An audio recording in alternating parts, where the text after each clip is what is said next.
It's the two Americans at the moment. America 1 and 2. Who's it going to be? Tharp or Cornbacker? Tharp takes it. Ja'Kobe Tharp walked into the NCAA Championships as the number 2 seed. With one job, win his semifinal and save his legs for Friday. Nothing more. Then something happened at Hayward Field that no hurdler in history had ever done, and by the time Tharp looked up at the scoreboard, his entire career had changed in under 13 seconds. He had no idea what was coming. It was June 10th, day 1 of the NCAA Outdoor Championships in Eugene, Oregon. Hayward Field was packed. Tharp walked in as the defending NCAA champion, but this season he wasn't even the fastest man in his own event. That belonged to Texas hurdler Kendrick Smallwood, who had run 13.04 at regionals. Tharp's season best sat at 13.05, just off that mark. The plan for the night was simple: win the semifinal, save the legs, come back stronger for Friday's final. That was supposed to be the entire story of his Wednesday.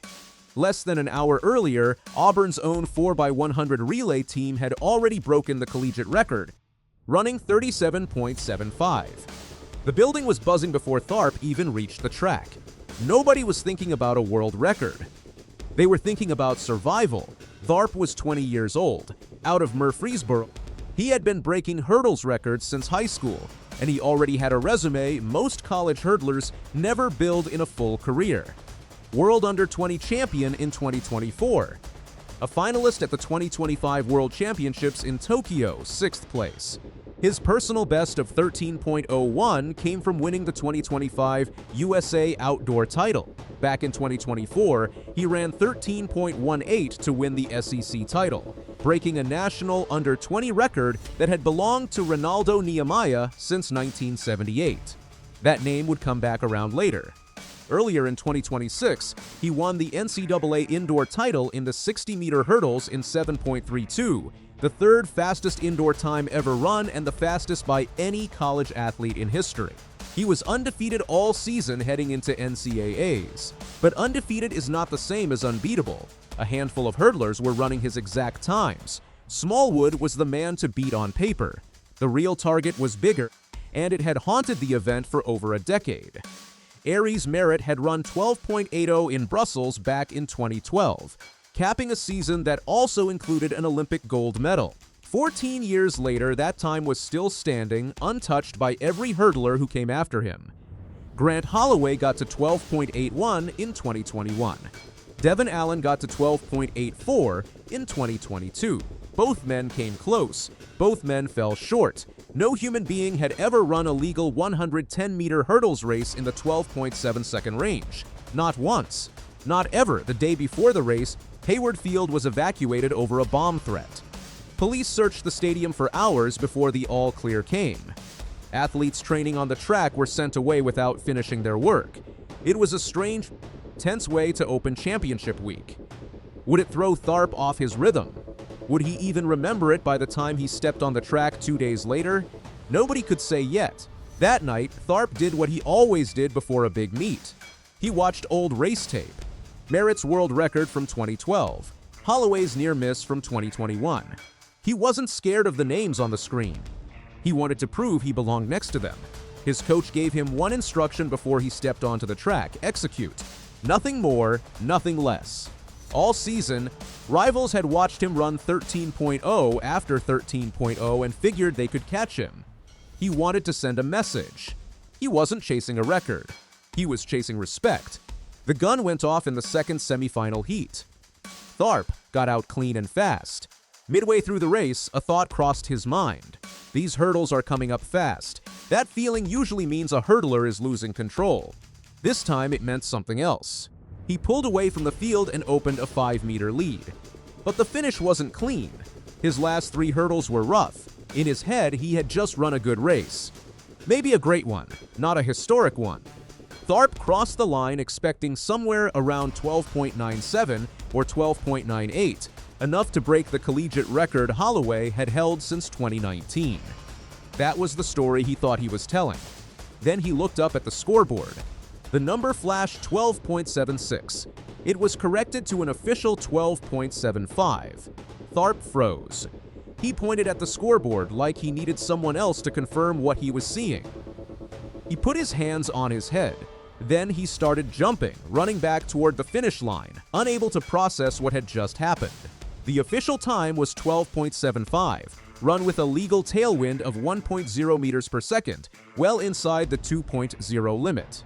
It broke Merritt's 14-year-old world record by 0.05 of a second. It shattered Holloway's collegiate mark too. It was the first world record set at the NCAA Championships in 50 years, since Dwight Stones broke the high jump record in 1976. Stones was calling Tharp's race live on the ESPN broadcast that night. Tharp became the youngest man to break an individual Olympic running event world record, since Ronaldo Nehemiah did it in this same event in 1979. Nehemiah was 20 years and 21 days old that day. Tharp was 20 years and 253 days old. The name he had broken as a junior in 2024 was now the name tied to his biggest night as a senior star. The reaction spread past track and field. Tennis star Ben Shelton posted his own stunned reaction online, calling the run simply crazy. It wasn't even the first time a hurdles world record had been set in a Hayward Field prelim round. The women's record of 12.12 belonged to Toby Amusan, set on this same track back in 2022. Hayward Field had quietly become the fastest place on earth to run the hurdles, and now it had a second name on that list. Tharp could barely speak to reporters. He said he was speechless. He hadn't meant to run that fast. By his own admission, it hadn't even been a clean race.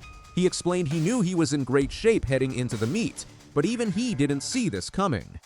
He gave the credit to years of preparation, not the track itself. 2 days later, every camera in the building was on him. He had to back up the record under real pressure, in front of a crowd that showed up just to watch him again. He won the NCAA final in 12.90 into a headwind ahead of Smallwood, who ran 12.95. The world record was real. So was the title defense. That should have been the end of the story for the season. It was only the beginning. Days later, Tharp posted on Instagram that he was skipping his final year at Auburn. He said this had always been part of the plan, and that he had worked for exactly this moment. Fans expected a shoe deal to follow. Nobody expected it this fast. Tharp signed with Adidas, stepping into the professional ranks as the fastest hurdler who has ever lived. He thanked the people who believed in him before the results ever showed up. Adidas moved fast for a reason. A 20-year-old world record holder with Olympic upside does not come along often, and the men's hurdles had been waiting for its next true star since Merritt and Holloway's primes started fading. Signing Tharp now, before his prime even begins, gives Adidas the face of the event for the next decade. It also sends a message to every other brand watching from the sidelines. The window to sign the next generational hurdler had just closed.